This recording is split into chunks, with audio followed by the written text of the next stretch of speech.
we'll look at another aspect of ethical practice. All right. So ethical practice is just trying to show you as a healthcare worker how to behave towards patients. Now, this is what is known as a cultural sensitivity in birth. All right. So as you are attending to what a woman that is about to give birth, that's she was trained in a way. Do you understand? So there are some one or two things that her cultural beliefs like. There are some one or two things that her cultural beliefs don't like. So this just have to do it. You can't list all of them in this video. You just have to do it. You as a healthcare professional, you should know your environment. Okay. If you're a Christian, you are practicing in a Muslim area, try to adjust. Do you understand? So it just means you are trying to recognize, you are trying to respect, you are trying to adapt to the beliefs of other people, you are trying to adapt to their tradition, then you're also trying to adapt to their expectations. All right. Now, it is all of this culture that has built these people, their belief towards pregnancy, towards labor, towards postpartum care. You can't come with your education knowledge 100% and say that you want to change a culture completely, a culture that has been there for thousands of years. Do you understand? You can only fit in and only advise. So it's not just about being polite, it's about providing safe, respectful, personalized care.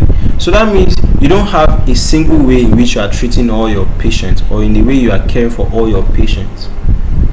For each patient, you know this person, you know their tribe, you know what they want, so you can advise. Even if you want to change their way of life, there's a way you do it softly, not by force.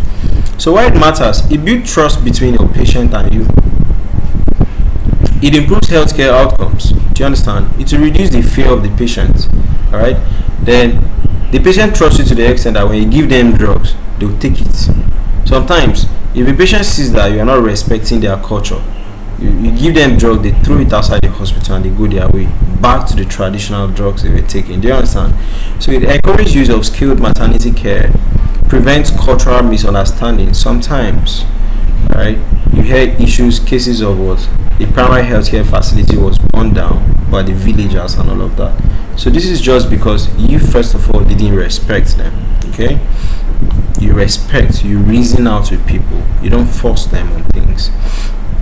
So cultural influences on birth, pain expression. Some cultures encourage the woman to be quiet during pain, while some cultures encourage her to shout.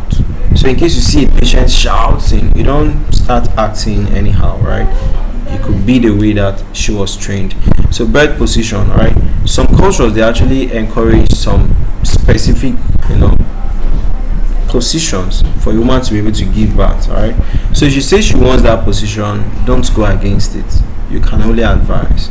All right. Support people. So some cultures encourage that when a woman is giving birth, her mother, maybe her sister, should be there. So don't go pursuing people from the labor room.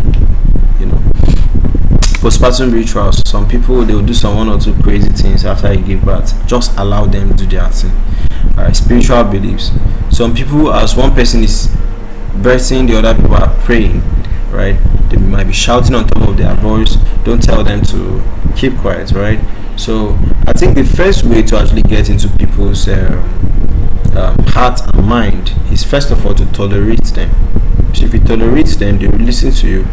Okay, so ask. So always ask. Don't assume that all patients are the same.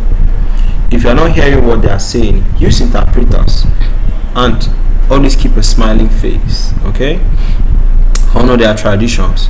Try to learn one or two words in their tradition, at least greeting.